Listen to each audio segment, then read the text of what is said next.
Nugget. Let's go live. Woo-hoo! Oh, Connor Garland with 2 goals. Booyah! Let's And go. well, that sucks. It's a shitty way to open. Are they playing the Bruins? No, I don't know who. Bruins aren't on tonight. Oh, they suck anyways. And welcome to episode 156 of Ripping the Rack podcast. What's up? I am your host, Tim. With me today is, we're going to start up north, Mr. Calvin Locke. Calvin, how you doing? Brian, isn't he talking about you? Aren't you north? No, I'm actually south. He's actually I south. don't think so. I don't think it's a thing. I think you guys are just dreaming it up. Probably. But Probably. hello, everybody. Another lovely Tuesday night. It's cold here. It's Cold here. everywhere. You can't even go to Florida now, Tim. They get snow. They get more 8 snow inches than we of do. snow in Tampa. They got more snow in Tampa and Pensacola than we have here in Maine, or Hey. at least where Brian and I live. Hey, they got more snow in Tallahassee than the FSU team did in wins this year. I know.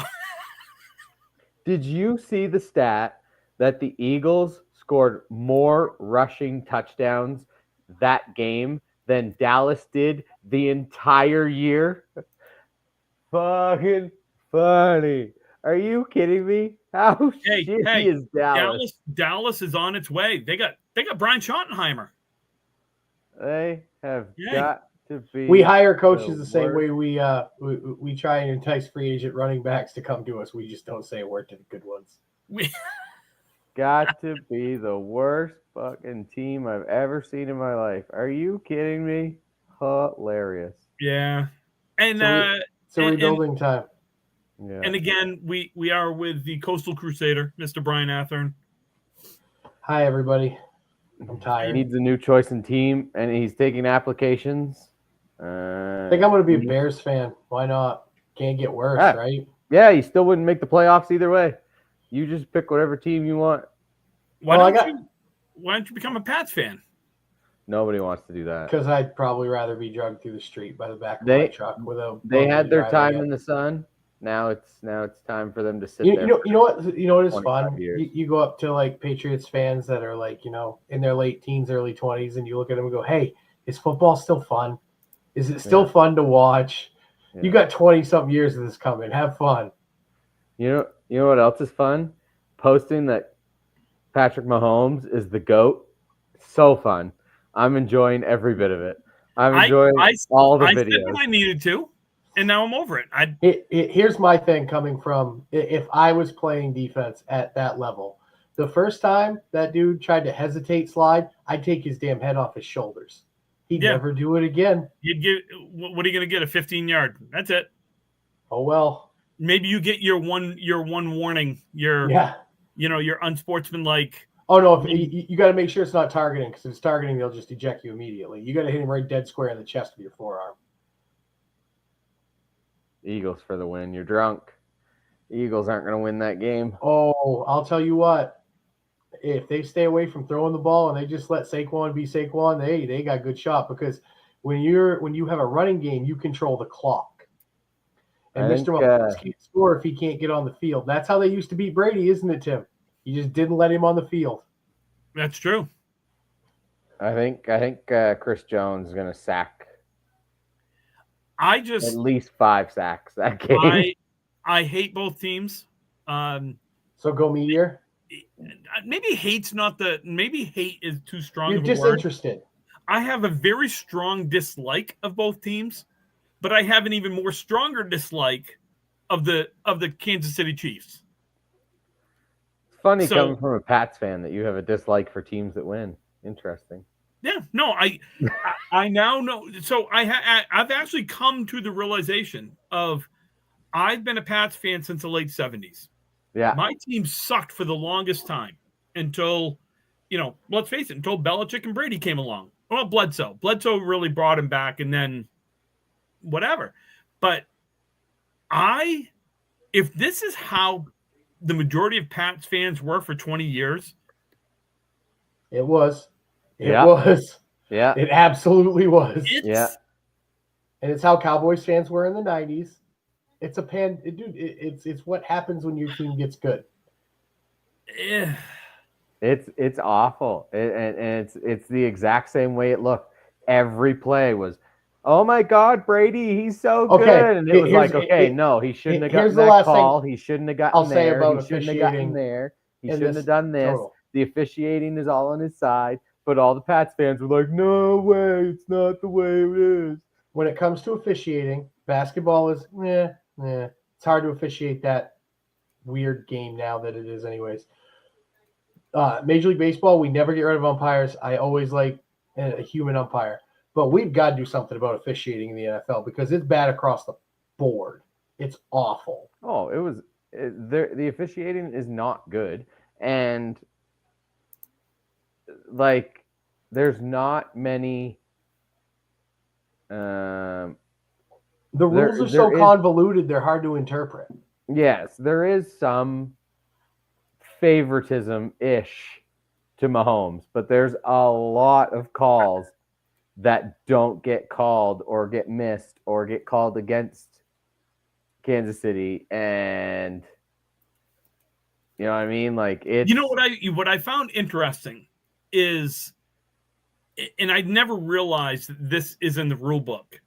Going back to like the Eagles, the tush push, yeah, and you had the Commanders going off sides, like trying to time it and jumping over, and they had what 3 or 4 penalties in a row, and then all of a sudden, Ed Hockley's son there, can't think of his name, Stephen Hockley, yeah, comes on and says, or Sean Hockley, sorry, Sean Hockley, that if it continues, the referees can award the score. And I had no clue, and I had to Google it. Yeah, so what it is it's a fail-safe where if it's in the last seconds of the game, you just cannot continuously jump off sides because half the distance to the goal you can't score. So theoretically, you could, until you got the ball, until you stuffed them or got the ball, you could theoretically just milk the game, if you will. So it's kind of like I don't think you'd ever see it. I think no, but it was interesting that they brought it on, and I do want to shout out Mark. Hi to everyone in the chat. Mark, great job tonight. I just saw it on Candlepin chat. You had a huge night in your ACST, so great job. 630 something, I think. It's good bowling. That's great bowling. So I just wanted to recognize that because I saw him pop on, yeah. So anyway, we got stuff. We got stuff. Calvin, what's going on up in Canada? Well, it's 560 season. This past weekend was the men's 560 in Dieppe. The winners were Chad Reed, Corey Remington, Dave Carter, a couple other guys I know I'm missing. They beat Adam Melanson, Matt Cormier, Doug Cormier, and a couple guys I probably couldn't name. I don't get any stats from them because it's out of Dieppe. There might be a Dieppe 560 page, probably, actually. But yeah, it was only 8 teams. Top 6 made the playoffs. And they had the top 2 teams got the bye. And they went the quarter semis finals. So Chad's team, the winning team, did have the bye. The top 2 teams were the top 2 ones who made the bye ended up the finals. Those are the 1-2. So, oh no, never mind. No, it wasn't. I keep forgetting the other team.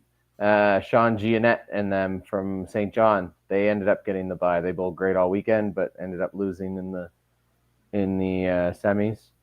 I think Chad was high average. When I last left, Chad was high average, or Andy was high average. Andy probably took high average because he had 167 in the last string. So Andy Babineau was high average for the weekend. I think it was about a 126, 127, something around there. Yeah, so that was good. Good. I never heard much for complaints or anything. So Seemed like everybody was having a good time. Lots of alcohol being consumed.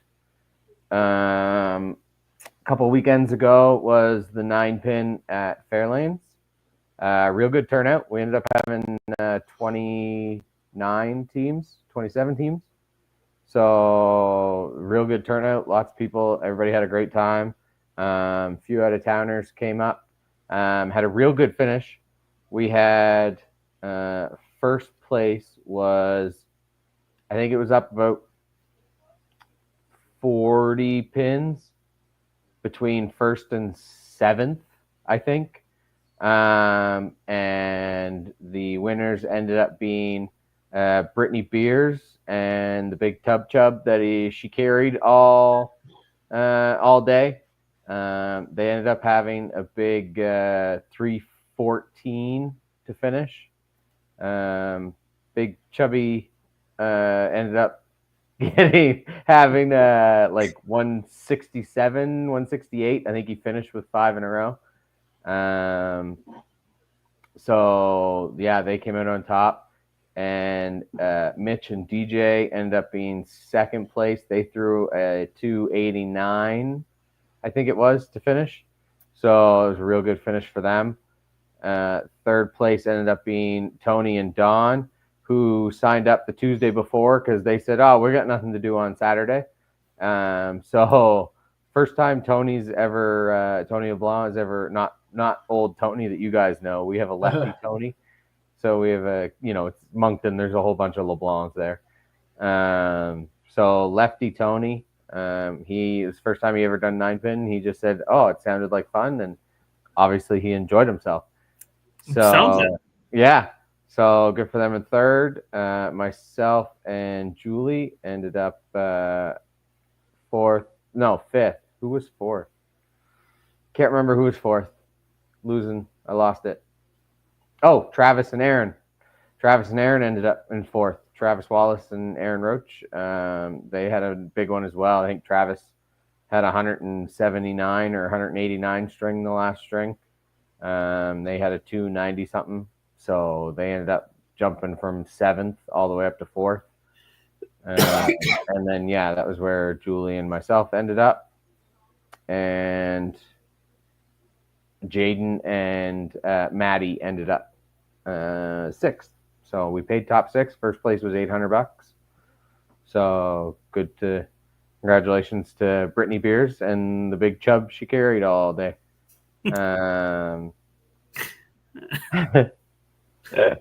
Looking to try to do this once a month. I know the 560 season is a busy season, but I'm looking to maybe do like every last Saturday of the month to do that. So, I mean, we got 27 teams, and that didn't include any from Nova Scotia, which I know a lot of the Nova Scotians were saying that they wanted to bowl. I think there was a mixed tournament going on that weekend.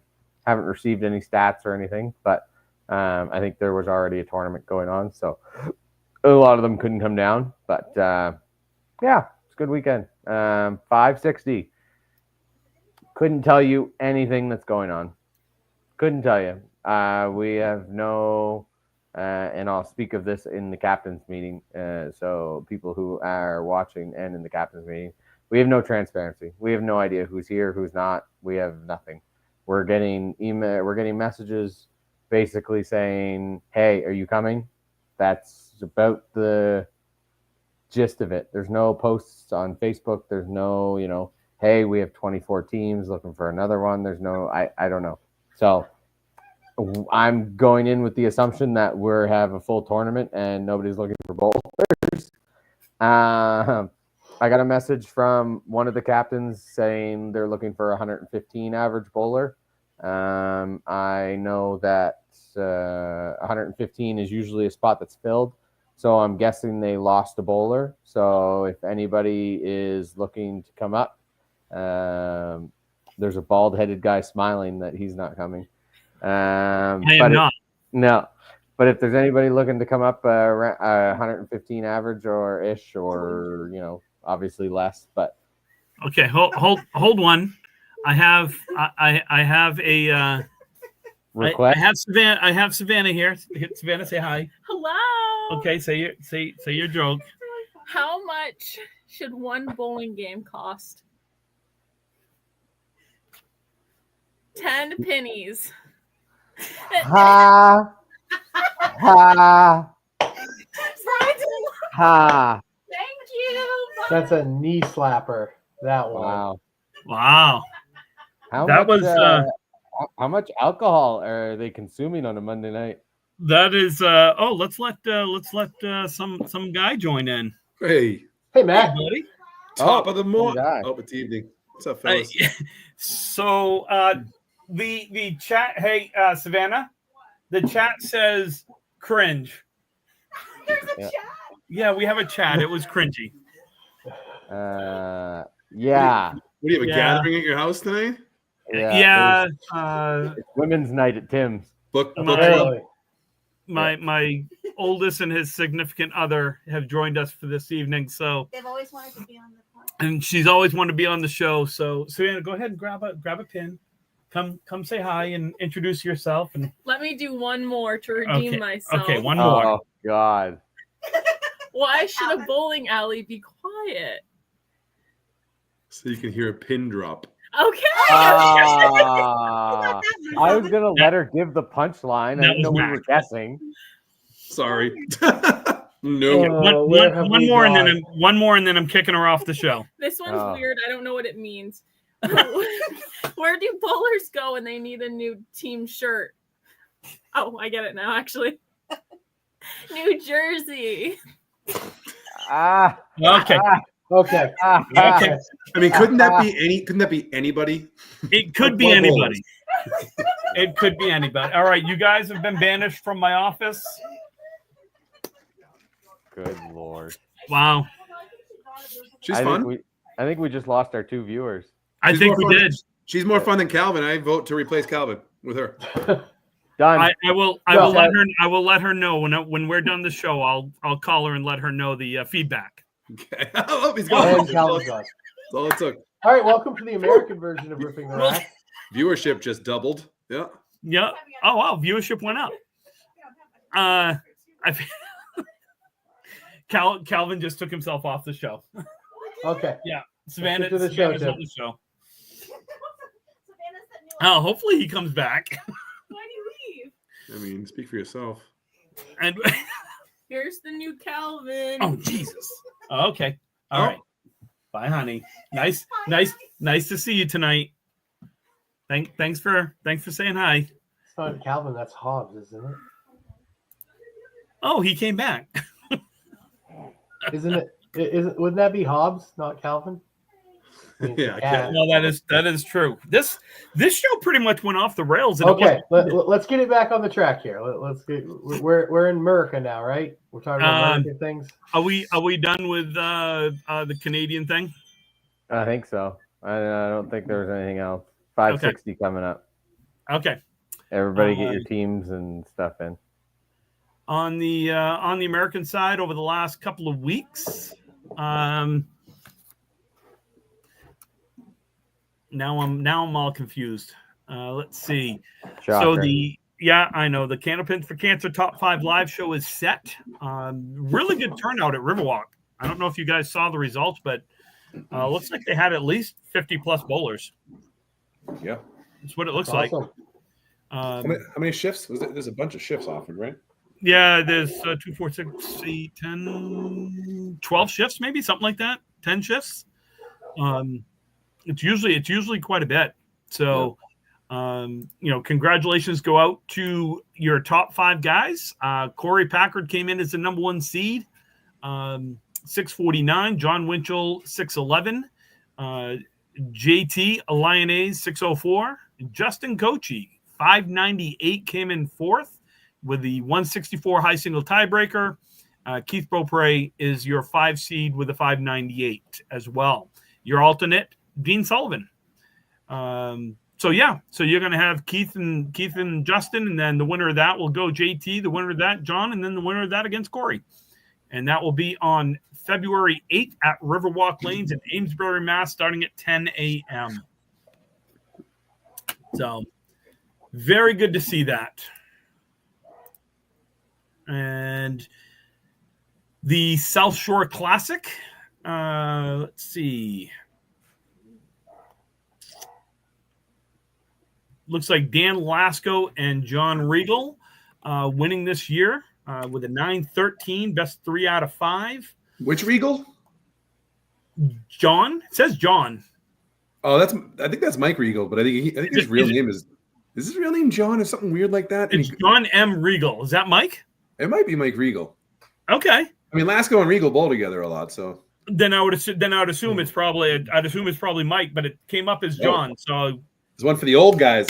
yeah, looks like Paul said 73 bowlers and 12 shifts for the Candlepins for Cancer. So again, back to the South Shore Classic. Regal and Lasco, the old guys bringing it in. Looks like Douglas and Fontaine came in second. Third was Reynolds and Pomfrey. Fourth was Stockton and Beaupre. Fifth was Jones and Body. So I'm not sure how many they paid out because I didn't see that, but definitely a good showing. Looks like again another 30 plus teams. It looks like 44 teams. So another really good showing. Bowling's back, baby. I feel like it is down this way. Calvin probably feels a little bit differently up his way. Softball's in up there. Yeah. Hey, what's in right now? What's in Eastern Canada? Like Curling. Curling is always a big thing. You awake? Nothing. I'm awake. Okay. I'm here. Top 10 paid out. Thank you, Brian. Other Brian, not this Brian. That was Mike Regal. Yeah. Yep. Good for those guys. Yep. Good for the old guys. Yay, old guys. Yay. That's right. And I survived 5 strings last Thursday. What? And I was able to move the next day. What? Couldn't move the day after, but that's okay. What? The next day I was able to move. I don't believe you. Bowled like shit, but Wow. I did survive 5 strings. I was hurting last week. I bowled almost every day, and it was too much. It's It was too much. Day three, it felt like day 3 of the Worlds. But like my third day in a row, I bowled a 79 and a 491 for 5. So that was good. Ooh. I felt solid about that one. that's a solid one. 7. Where was that one? That was Academy in the middle room. Oh, I thought you were going to say Millis, and I'd be like, yeah, that Yeah, no. But then 2 nights later, I went like 390 in the the men's league. So whatever. Need a little rest. It's another night. We have the next round of Candlepins for Cancer roll-offs coming this March to Boutwell's Bowling Center in Concord, New Hampshire, which coincidentally is the home of the Mixed Worlds this year. Qualifying rounds Tuesday, March 4th, 3 p.m. and 6 p.m. Saturday, March 8th, 11 a.m., 2 p.m. Sunday, March 16th, 2 p.m., 5 p.m. Saturday, March 29th, 11 a.m., 2 p.m. And Sunday, March 30th, 3 p.m., 6 p.m. Register at candlepins4cancer.com. Candlepinsforcancer.com. $80 for first shift, $50 for re-entry shifts. Unlimited shifts and walk-ins are allowed. Top 5 advance to the live show, which will be taped on Saturday, May 3rd at 10 a.m. Taking the month of April off, right? Those are March, and then we're going May for the show. That's what it looks like, yeah. April's probably busy. I think there's a few things coming up. Hey, have you talked at all about? I guess there's a show that Eric Bromberg's doing or just did down at Harvard Lanes. Oh, the Tournament of Champions thing? Yeah. We have not talked about that yet. No one sent me any information on it, so I did not bring it up. Jason Doucette talked to me today about it. He was on it. A lot to say about Harvard. I mean, good things to say about Harvard Lanes, but I guess it was pretty tough. Pretty tough. Crazy headpin leaves. Where is Harvard Lanes? Harvard, Mass. Okay, where's Harvard, Mass? I know it's not Harvard University. In Harvard. It's like north central-ish, maybe towards the east more. I'm not really sure. I don't go out there very often. Yeah. Okay. On Route 2 somewhere, I think. I can't remember. Is that a No, newer house? No, it's old, but it's been renovated. Oh, okay. It was just kind of renovated within the last year or two, and it looks cool. Looks nice. Like it's got a bit of like a Riverwalk feel, when you look at the lanes and the pin action. Oh, that's cool. Yeah. Nice. Upcoming tournaments. Again, I'm going to put a shout out for Charlie Collins. They are running their charity tournament March 30th at 9 a.m. at Ryan's Family Amusement in Millis. That is for Hunter and Charlie's dad, who is fighting a battle against brain cancer. So it's $60, $20 to the alleys, $20 to the prize fund, $20 to the charity. They'll be doing a 9-pin, 5-string tournament with 100% handicap. Total pinfall to determine. There will be 2 shifts, 9 a.m. and 12 p.m. To sign up, there's a Google form. You can find it. Payments are due by March 20th. Brian, is that the one? Are you going down to that? Planning on it. Yeah. I went to sign up, but the 12 o'clock is full, and I don't think I can get up at 3 in the morning to be down there for the 9 a.m. shift. Go the night before. Hold on. Let me look when it's at March 30th. That is a possibility. We'll see. So, all sorts of things coming there. Definitely check that out. That is on Candlepin Chat, or reach out to Charlie or Hunter for more information. Definitely a worthy cause there. And for those of us that are fans of Exeter Bowling Lanes, they are making their debut on New Hampshire Chronicle. That will be Tuesday, January 28th at 7 p.m. Let's see. They are going to feature. I was supposed to be on that. I messed that up. That's right. You screwed that up, didn't you? Uh-huh. Yeah. Okay. So check that out. If you, I don't know what New Hampshire Chronicle is, but I'm assuming it's a TV show down in that area. It's like just like a news report on a, they're just going to do a special on them, or probably feature the place and talk about it and promote it the most they can. It's probably like the 207 show we have up here. Yeah, that's what I was just thinking. Maine's got a 207 on channel 6, which is NBC, and it's just focused on Maine stuff. Yeah. So, yeah, cool. I am a fan of Exeter. Love Rob. I think Rob does a tremendous job down there. I may not bowl that well in his house, but I love the house. So, what else we got? We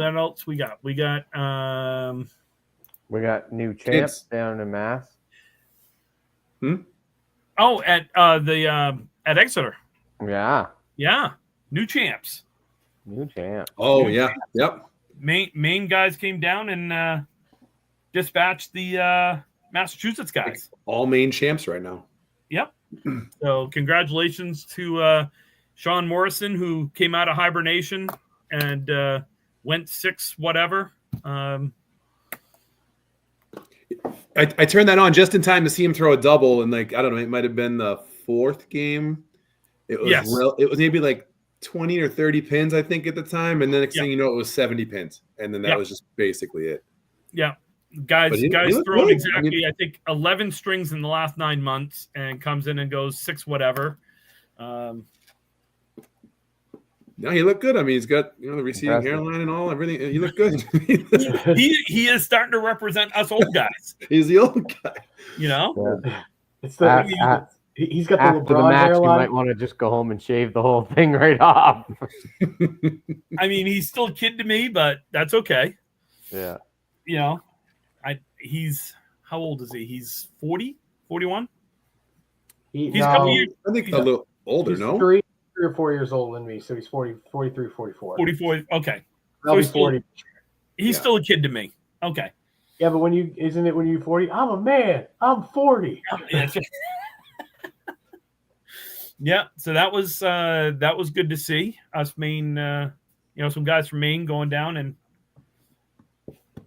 winning that. There's like 400 people signed up for it. So like if one of us wanted to sign up for it, I think we'd get a match in 2032 or something like that. Wait list is pretty damn long. I know that much. Yeah. A good problem to have. Like a lot of repeats in there. I think so. It's like the people are signing up with the anticipation of losing, so they put their name on a second time already. They're like, that's like trash. Nate Lee's. So I'll move on. That's funny. So if they win, and they're bowling with someone else in the second one, do they have to bowl each other? Yeah. That'd be funny. They have to bowl 10 strings. Yeah. Have to bowl themselves. Bowl Just one bowl ball at a time, hop back and forth. You can do that in America because you guys don't have the pin setter in the middle. You can do that. You can just go left to right, left to right. Yeah, you could. Yeah. Just throw one. Have 2 balls on each side because it's going to come back eventually. So you just go 1 ball, go over to the next one, throw another ball, go over to the next one, throw your next ball. Back and forth. Two sets. You just use 2 sets, 2 different sets. Oh, you could. Then you're 2 different bowlers. I like it. So, we got some stuff to talk about. Sure. Hey, before you do that, can we promote the kids tournaments? There's a couple kids tournaments. We got to get it out there and really promote the kids. I would love to promote the kids tournaments. Go ahead, I'm Mac, looking for it now. I know there's I think Big 20 is doing something. I think they're doing an adult youth tournament. I'm not sure if it's a 9-pin or not. They are. And then I know Riverwalk's doing one on March 2nd, I believe. They're doing a 9-pin youth tournament as well. But we want kids from everywhere, not just the academy program. We want, you know what I mean, as many as we can get from all around. And they're all welcome. They're running one in Bangor too. Cole and Courtney Fry are the Mini Milan Memorial. Oh yeah, I saw that too. Good, yeah. So there's some kids tournaments out there. We really don't promote. I mean, I started a Candlepin youth page a while ago. I just stink at it though. I'm terrible at content creation and stuff like that. But I feel like we do have to promote our kids more. I would absolutely love to promote the younger generation and the tournaments. People need to send them our way. So they bowl an ICBA tournament and the results don't even get posted. I mean, they're on the Portsmouth website, but I don't even think they're on the ICBA site or any association site. You know what I mean? It's like that's the international tournament. That's our big tournament. How is it not out there? Right. So here's one. The Candlepins for Cancer, 1 adult, 1 youth. Doubles best box at Big 20. Roll-off date Saturday, March 22nd, 12 and 2:30. Sunday, March 23rd, 9:30 and 12. 5 strings total pinfall. Bowlers can bowl in multiple shifts with the same partner or a different partner. 95% of 130 handicap. $60 entry fee, 15 bowling, 15 prizes, 30 to the charity. Call Big 20 Bowling Center to register or email desk@big20bowling.com. And I wanted to say, Mac, was it you that brought up that someone brought up as long as there was no cash awarded to the Chris junior Merrill. bowlers? Chris Merrill, thank you. Right. And I think that they were giving out gift cards and whatever, and I think that's okay, if I'm not mistaken.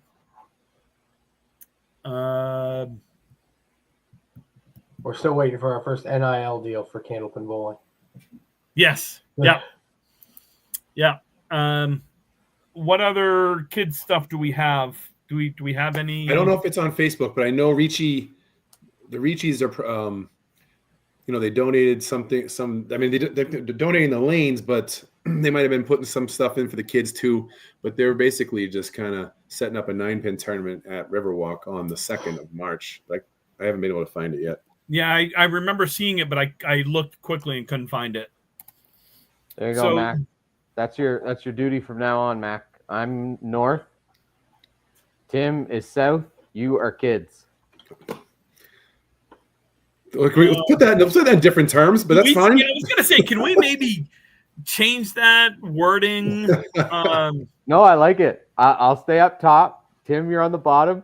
Mac is kids. Jesus, I gotta go. But yeah, that's fine. I'll promote the kids all day. I love doing that. No, I think we should.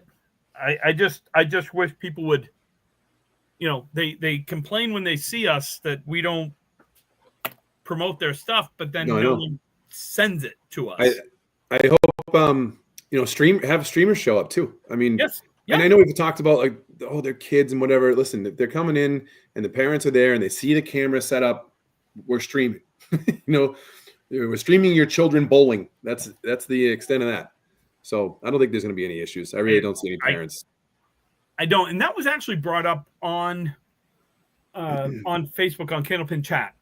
Someone brought that up about streaming and if they've run into anyone that didn't want to be streamed. And that's fine. In my eyes, that's fine. If someone's streaming a tournament or whatever and they don't want to be streamed, just tell them and have them stream someone else. In my eyes. Right. Yep. But if you're going to a TV taping, you may want to rethink about why you're there. Yeah. Yeah, I mean, we could always set it up so that people don't want to be on that stream. You can just assign them to different lanes. Anything. Don't worry, it's a kids tournament. Yeah. But yeah, anyway, so let's promote that. Let's do more with that. I'll try to gather as much kids info I can that I can, bring it to the shows, the relevant stuff, anyways. And you're definitely the Wu-Tang of this. Yeah. We also got to work on your lighting. I know it's not great. You might break your camera, but we could see your face a little bit. Sorry, I know. Do you think I should try to find a background, like one of those virtual ones? No, I think that doesn't help with your lighting. That just helps with the fact you need something in front. They got to be able to see your face. I mean, I've never been asked that before, but yeah, let me see. Caitlin, okay. I was the one that brought up the concern. My parents did foster care for many years. I absolutely 100% understand that. And my point is pretty simple: is if someone doesn't want their child to be streamed, they won't. I'm okay with that. Yeah. I am. I'm 100% okay with it. If you don't want to be streamed, I'm 100% okay with it. But you got to let the streamer know that, hey, when I'm up, or I don't want so-and-so on my child on camera, I'm good with that. Obviously, the difference being is if it's if it is a TV taping, if it's a TV roll-off, something like that, then you may want to rethink about what you're doing. That's all. Yeah, for sure. Do you have a question for the show? What? Got a question from our friend Wayne Petty in Chelsea, Michigan, chiming in, asking about equipment. Want to know if do bowlers ever use a substance to improve their grip, and if so, what products are out there? Pro Grip. There's all sorts. Wet towel, wet towel, definitely. There's that Pro Grip stuff. Basically, pine tar for your hand. Yeah. Corn huskers. Little Hawk 2 on that thing. A little Hawk 2 on that thing. You got a little Hawk 2 on that thing. Listen, I never believed that a wet towel would make a better grip. I really, I never believed that until about a year ago. So I've never used anything to improve my grip other than I blow into my hand before I throw a ball. That's doing or bowl at Halifax Fairlanes. No, I know that's improving your grip. What I'm talking about is I've never used like a wet towel. I've never used corn huskers. I've never used Pro Grip. I've never used anything like that. I don't know. As it is, I get too good of a grip on a ball with what they use on the plate at this point. And Brian and I have had this conversation in our many hour rides to bowling. I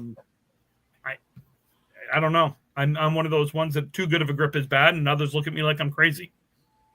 So, I wish I had a better grip. Grip can be a problem sometimes. So, So I don't know, Wayne, if we answered your question or not. I think it's a bowler's choice when it comes to as long as they are legal products. I mean, you can't coat your bowling ball in something. No, true. Yeah. But I mean, the stuff they sell at most bowling alleys, don't they sell that little round grip thing? Is that what you said? Yeah, that's like Pro Grip. Yeah, it's that's and then Pro Grip. The corn, the corn husker. Corn husker. Yeah, you squirt a little the corn huskers. You can use it for more than bowling, but no, for real, it's they sell it at most bowling alleys. So, okay, if you can stand the smell for more than bowling. That stuff, I don't know. That gives you the sticky grip. I don't think you want to use that. No, I know, right? I don't. I guess there's Brian. You're right. There's everybody is different on how they hold the ball, on how they grip the ball, on the type of grip they want, on the type of grip they don't want, and everything else. And I think that is one of the big differences between 10-pin bowling and us. But we can all agree, you don't dump a giant pile of powder at the end of the approach. That's a no-go everywhere.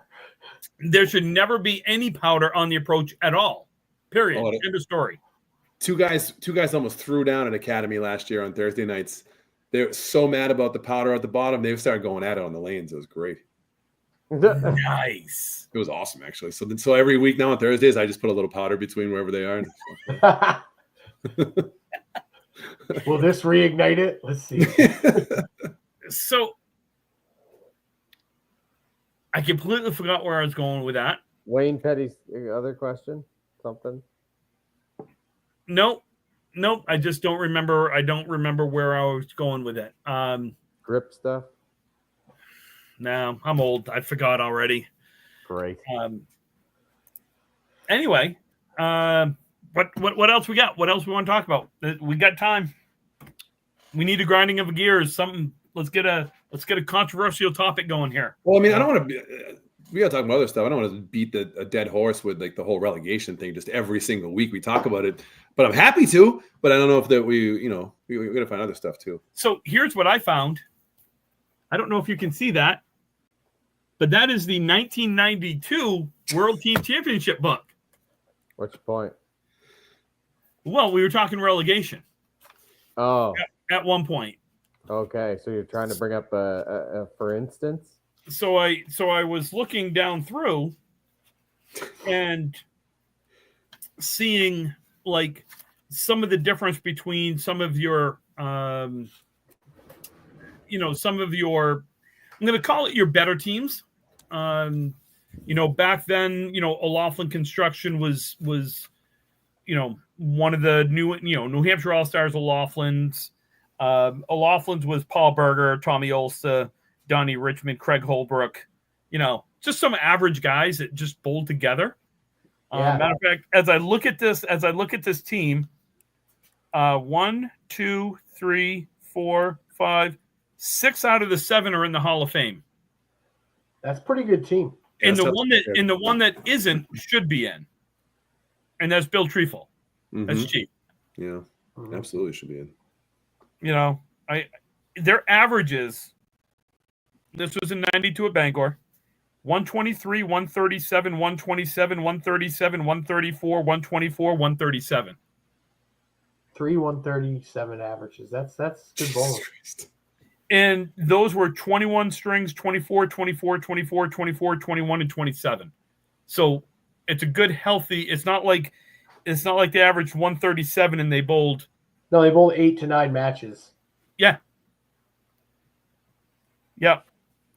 That is. When was the last time somebody had 130 average for the week in the Worlds? 2013. Halifax? Probably. No, 2013 in Moncton. Maybe Moncton. Oh, yeah. 2013 in Moncton, there was like 6 guys over 130, all on the right side. Oh, that's right. The 2 high averages were like 135. That was Troy and Josh. That's right. I remember that now. Yeah. When was the last time there was consistently 2 or 3 on a team? Again, probably the 2013 if you count Josh and Troy. But when are they that good? Never. The Not Canadian team on this one, Elmwood Lanterns, had Hal Peterson, Tony LeBlanc, Brian Bernatchez, Dave Curry, Don Gauthier, Bob Doothwaite, and Gary Gallant. Again, most of those guys should be in the Hall of Fame. If they weren't Canadian. I don't care. They should be in the Hall of Fame regardless. Yeah. And you're looking at 27, 35, 25, 26, 28, 31, 33. Just I dominant. I think people look at this and don't realize the team I was on was put together 2 weeks before the Worlds. The averages were 119, 120, 132, 121, 125, 128, 131, and we missed the playoffs. You get the bye if a whole team averages. I was gonna say you just won the title with that team. Yeah. I mean, there's teams that still have those averages, but not as consistent. You can't run through 8 names on a roster and they're still in the 120s. You know what I mean? It's not really even. No, close. you can't. And it's just, I don't know. It was kind of neat looking through this and seeing these guys. like Maine Heat went 128, 133, 128, 128, 128, 125, 126. Kansas Snow was on this. His like it just Lita Lanes, Jack Ray, Gary Carrington, Peter Flynn, Bob Kelly, Dave Richards, Joe Ashline. I'm pretty sure every one of those were in the Hall of Fame. If I'm not, well, except for Cookie, and he should be. He should be hopefully soon, yeah. He should be. And their averages 31, 32, 31, 26, 30, 27. Like, bring that up now. And you look at these teams. I am 100% Mac. I'm 100% for relegation. 100%. Yeah. I know. The more I talk about it, I get fired up. I get angry. And it's no one's fault. It's just this is where the game is, and this is where we're at now. I see it. It's going to take a lot to change it. Do you think some of it might be the whole, like, even since I've been bowling in it since 2005, like the amount of strategizing is just people looking at shots, and not even that, just like making your lineup and then 2 boxes in, changing people out. Like did that happen back in the early days, Tim? Like, or was it just like you're up there fend for yourself until we tell you to come out? I don't. So it said I bowled every string that year. I don't remember it, but I also don't. We couldn't take a warm-up box if you bowled in Bangor. Yeah. There was no 6 balls and go warm up. So there wasn't a lot of replacing. You put 5 guys up, they typically would bowl all 3 strings unless someone came in after a string or 2 and then bowled. They weren't coming in the middle of the string, typically. Right. And I don't know, maybe we need to take that out. Unless you're injured, you have to bowl the string. There is no more subbing out. Well, I mean, with 126 and 127 and 131, nobody's coming out at those. Yeah, everyone was nobody's so good. coming out at those. Right. Now, I'm not saying that they weren't, way better bowlers than us, but the pinfall is a completely different thing nowadays. There's not the pinfall that there was. I've watched some of those videos. I mean, again, I'm not saying anything bad about them. Mm-hmm. You look at like the 92 or the 93 finals, which is the video that's posted from the Fredericton, the first time that the Kingswood team won. Like, yeah, they hit the head pin, a good percentage of the time, but they were also off to the side and getting 8 and 9 pin breaks. You don't usually get that in houses. And taking advantage of it. Right, and taking advantage of it. Right. Yep. So, I mean, yes, the caliber of bowlers were definitely better because, hey, they had nothing to do but drink and smoke and bowl. We all don't do that anymore. We got so much other stuff to do, according to most people. So there's not that much bowling as there was, Wednesday night. Let's go out and bowl $1, $10, $20, $30 a string, and loser pays for bowling. Nobody does that anymore, right? Like, there's no big stuff like that. But there is the caliber of bowlers that there is now. You look at some teams. If those teams you look at like A+. If A+, you could even look at their scores from back in like the 2000s. They were all averaging, granted now, again, they're 10 years older than they are now, but they were all back then averaging 128. Now they've only got like maybe 1 guy, 2 guys like Nate or Matt and Nate who are over like 123, 124. So, you know what I mean? Like, I think there's 2 things here. One is pinfall, and let's face it, pinfall is so much better back in the day than it is now. Mm-hmm. And I will go to my grave with this, that it's not the caliber of bowlers now versus the caliber then. There was just more of them back then, right, than there are now. I think there was also more like, we're getting back to tournaments every weekend, but there was a marathon or a tournament or a money match every weekend, or a state tournament. And guys, that's what you did. You worked your 9 to 5, you bowled 2 nights a week, and then you bowled tournaments for money on the weekends. So everybody was always sharp. Like, everyone was always at that pinnacle, because the TV roll-offs back then, like, that was the biggest deal in bowling for a long time, was that Channel 5 show. I mean, I'm going to take this back a quick second, because Wayne asked, can someone explain relegation? Relegation is a term that's really used more in Europe, and it's used in the Premier Soccer League. Well, it's not the Premier. Premier is the top, and then it goes to the Champions League and everything else, and you can go up and down in those leagues based on your performance. So we talk about relegation, Wayne, and a lot of that is with the Worlds. Do you look at some type of number one, do you look at it and take the bottom four, and if you finish in the bottom four, that you then get relegated, meaning you have to roll off, yeah, and you have to roll off for it with new teams that want to get in, whatever it is. So that's relegation. It promotes the opportunity to go up or down depending on it's strictly performance based. So I mean, you think of how many people go to these tournaments. Is not in the grand scheme of how many people bowl. Not everyone gets a chance, and I know a lot of guys who want to go to the Worlds, but they're just with the way it's structured now. There's no captains that are going to ask, and how many captains are going to go find new people? There's no find new people. That's not how it works, really. It's either you're in the group, or you're not going. I'll find anyone who can average 115, 17, 18 for a week. I'll take anybody. I don't care. That doesn't bother me any. I'm looking for bowlers who can bowl. No, and I think I am on board with relegation. I am slowly becoming on board with going from 10 guys down to 8 guys. I think that's a good step. I'm slowly rewiring my brain to get there. And at the same time, part of me would like to go down to 20 teams and then do relegation. Yeah.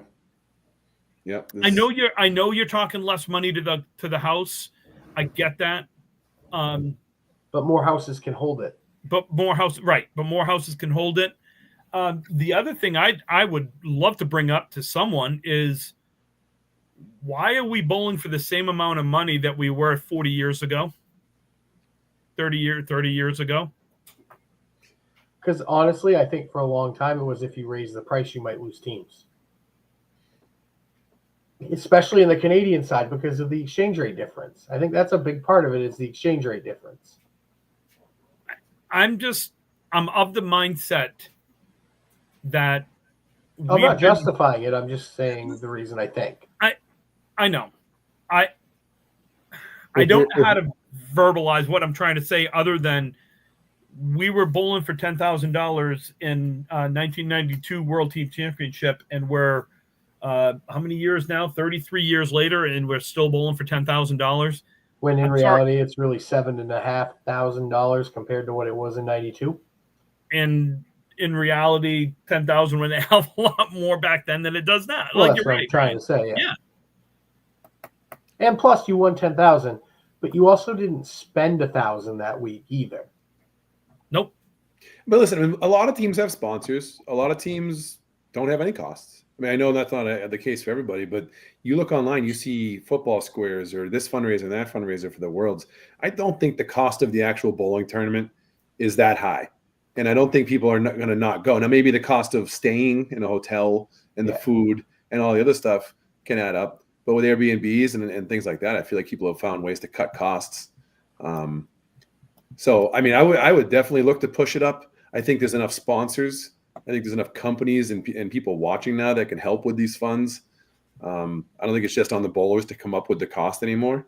And, you have your tickets. You have your things to sell. There's so many different ways.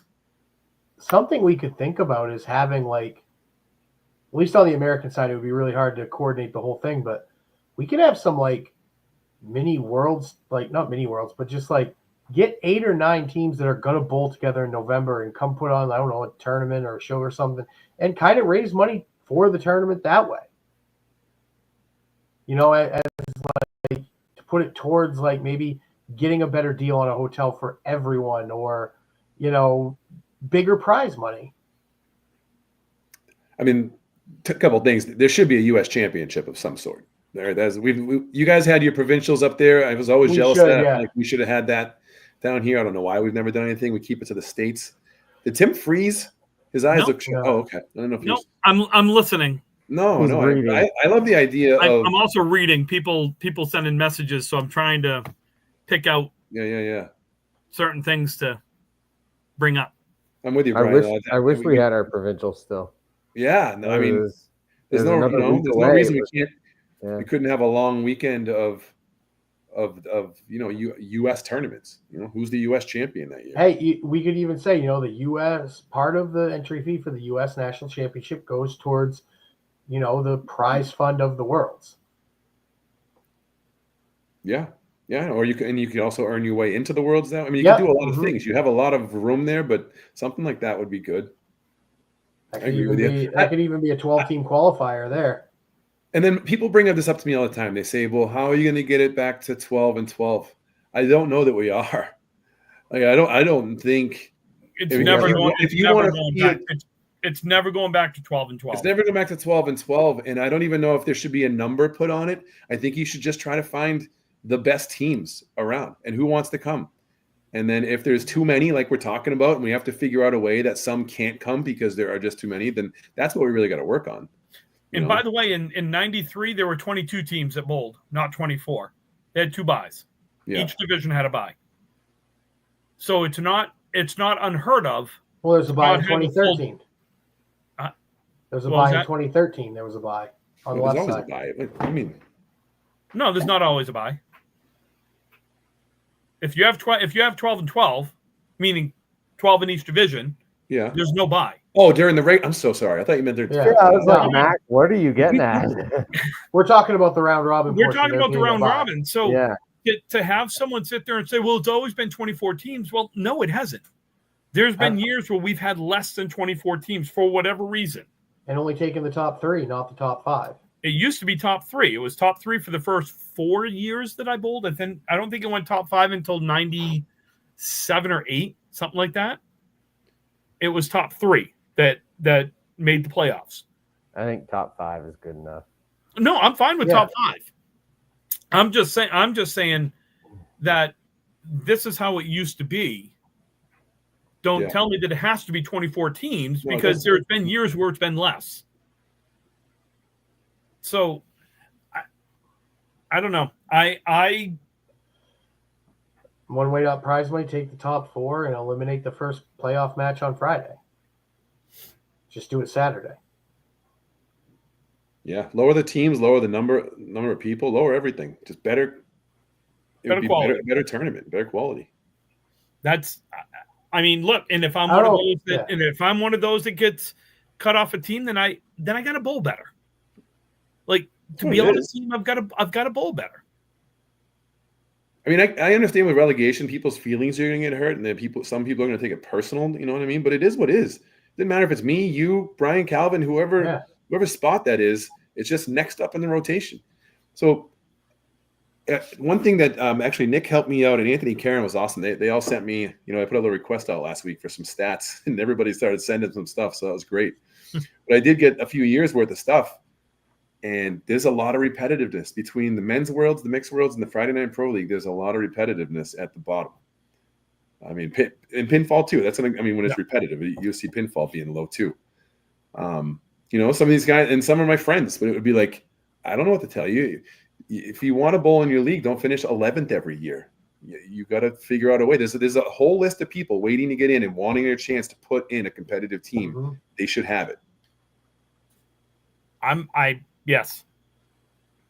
In any tournament, you know what I mean? Unless it really is just an invitational, these are my friends only coming. But if it's a competitive tournament, it should be, you got to keep cycling. Didn't the WCBC tour actually have an average minimum? Yes. Yeah. 112 for the men and 105 for the women. 105, I believe. Yeah. Something like that. Yeah. Yep. I mean, there has been precedent set before of you got to bowl good to be here. Yeah, and look, like the only year I bowled the Mass Pro Tour, it was again 112 minimum average, and there was still 100 plus guys bowling. So I know times have changed. I get it. This isn't a hurt feelings type thing. This is a what can we do to better the sport, and to better the sport needs quality. Yeah. It does. 100%. Well, it's gonna honestly, it's gonna indirectly drive people to get better, because if you really want to be there and you get cut, you're gonna work your butt off to get back, and it's gonna make you better, and it's gonna drive up the quality. Most people, yes, yes, most people. Yeah, I 100% agree with that, Brian. I think for the mixed worlds, last I heard, there was at least 6 or 7 on the waiting list for a captain spot, and I think there was over 50 on that free agent form that they fill out online. I think Corey, I'm one of them. You're right. I mean, so, but what happens with new captains is you're going to get some new people too. The new captains are going to come in there, but they're going to grab some of the guys from the waiting list. Mm-hmm. It's just going to give a nice, fresh feel and look.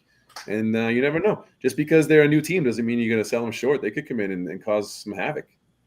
No, I think we saw that 2 years ago. I think with Mark Ritchie's team. Mm-hmm. They were young. I think you had Sharon Britton and some other young bowlers, and they came in and they were fighting for the playoffs. Yeah, like towards the end of Sunday. Was Alana Brown on that team? I think so. Yeah. I think Alana was on that. And I don't remember if that was at Academy. Yeah, I don't know. That might have been was it Lita? No. I don't remember. I just know it was a couple of years ago now. So I'm just trying to I don't know. I know, so I know we've kind of there's a lot more we could do. Relegation is almost, we're almost beating ourselves over the head. Yeah. I mean, you got to talk to the captains of all these tournaments and things. Those are the ones that really have to have the discussions. Yeah. I mean, ultimately, should we get to a qualifier where you take your team that you want to take in November and bowl a certain number of tournaments, and it's a qualifier? That'd be a great goal to have. Like if you don't get in the playoffs the year before, you got to go through qualifiers. Calvin, what would happen up north? Stop. What would happen if they went that route, like a qualifier type thing? Hell if I know. You're losing at least one of them. I mean, we're all sitting here. We know there's one team that's always at the bottom, and there's always a couple of teams, but they're the ones that are always there, and they're the ones that are always first signed up and always ready to go because they want to go down and have the week with the boys and everything like that. So if you're I just find if you're right now we're just beating a dead horse because you need somebody who's actually going to try to take this and run with it and see what it does. Because if not, it's just gonna sit there. Nobody. That's one big problem with bowling is that we don't have like a big committee of people who handle everything, who take care of everything, who get stuff, because we all have lives. We all have other jobs to do. We don't have people who are dedicated to any other sport. You got a committee of guys who are running the NFL. You got a committee of guys who are running the NHL. You got a committee of guys who are running. And they all got certain things, and they all got that's their job. Our job is not candlepin bowling. Our jobs are our own other jobs, and then we do candlepin bowling for fun, and that's the problem. We don't have people who actually run candlepin bowling, and we don't have people who get paid to do candlepin bowling. Job. Maybe the governing body of the sport could help us out a little. Right, but we don't have people who are. We have ideas like. Yeah. I'll throw another example. We had this golf idea or type thing where we were going to do like a Ryder Cup type thing, Canada versus America. And that was a good 4 or 5 years ago. Never even saw a pencil to paper about anything going on because it's a good idea, but nobody has the time or wants to have the effort to go through with it. So that's the big problem with candlepin bowling and why it's struggling, even though, yes, tournaments are happening and stuff like that. And I get that, but other stuff that's going on, stuff that we talk about all the time, stuff about and changing worlds and everything like that. We don't have a group of people who are dedicated to candlepin bowling that will do this. And then we go into a tournament and we know this. This person, these people have decided this is what's happening. You're going in, you're doing it. Simple as that. You walk in, you do it. Like, we don't have people who are saying blah, blah, blah, blah, blah. And yeah, I'm looking at these. Yes, qualifying spots for Worlds. And then the other thing is there's not enough bowlers in Canada anymore. Most of our bowlers have over the hill. They're done. They've retired. They're had their 20, 30 years of bowling, and now they're done. So we don't have any youth leagues anymore. So I'm not gonna name names because this person is just sending me a message about this. This person, they have offered to do kind of what you're talking about in the past, and we're told no. They wanted to kind of centralize everything for these types of tournaments, run them, blah, blah, blah. And basically we're told that it shouldn't be up to one person and it caused drama. So it's funny because we're talking about something that makes sense and people get butthurt about it. Welcome to Candlepin Bowling. Yeah, I mean, usually welcome to the world. Usually those are the ones that are affected usually that get butthurt about it. But hey, I don't think it would hurt if you bring it up at a captain's meeting. I think enough people have heard about it. I think the topic has been going around a little bit, you know what I mean? And we don't have to keep beating it, but talk to other people about it, talk to other people when you're at the bowling alley about people who are involved with the tournament, other captains, bring it up to them, see what they think, talk to them. I've done that. I've gotten some good info, some people, some ideas even, I like bringing it down from 10 guys to 8 guys. And if someone like me that wants to run a team and doesn't want to be on the 8, then that's fine. I can run a team. I'm just not one of the 8 eligible to bowl. I'm ineligible to bowl. Yeah, ineligible, right? I know. I don't know. I think that would open up some of what we're talking about with kind of that pie coming down because of that. You're going from 10 guys down to 8. So we're going over. So we're gonna call it a night because frankly I gotta get up early tomorrow and I hate getting up early. So and I know Calvin wants to burn everything down at the moment, and before he burns it down, I'd like him to have a moment of genuflection. So folks, listen to Mac. Get us your kids' tournaments. Send it to us. You can reach out to us. Send everything to rippingtherackpodcast@gmail.com. You can find us on Facebook. You can find us on not Twitter anymore because that's a cesspool of crap. And screw Threads because that's just as much as cesspool of crap as X. So you can find us on Facebook at Ripping the Rack Podcast. Brian, how about a disclaimer, and then where else they can hear us? Well, the views, expressions, and ideas of myself, Tim, Calvin, Mac, and the entire Ripping the Rack do not reflect those of friends, family, or anybody else that we are, acquainted with. You can definitely hear us on Spotify, wherever else you listen to your podcast mediums, and make sure you like and subscribe on Facebook. YouTube. YouTube, yeah, and do it on Facebook too. Sure, but YouTube too. Sure. And by the way, if anyone would like to sponsor our show, we're taking it because they went up on the streaming fee, and frankly, I'm tired of paying it. So feel free if anyone wants to sponsor. We once again are asking for your assistance. We once again are asking for your assistance. If you would we'll like, plug you. We'll plug you big time. Have this show be your business, be whatever. We're happy to say, hey, this segment brought to you by Tampon, Tampex, whatever. I don't care. Like, brought to you by the number 69 because it makes me laugh. I don't care. Nice. But thank you. Nice. But seriously, we would, if anyone wants to do it, it's about $500 for the year.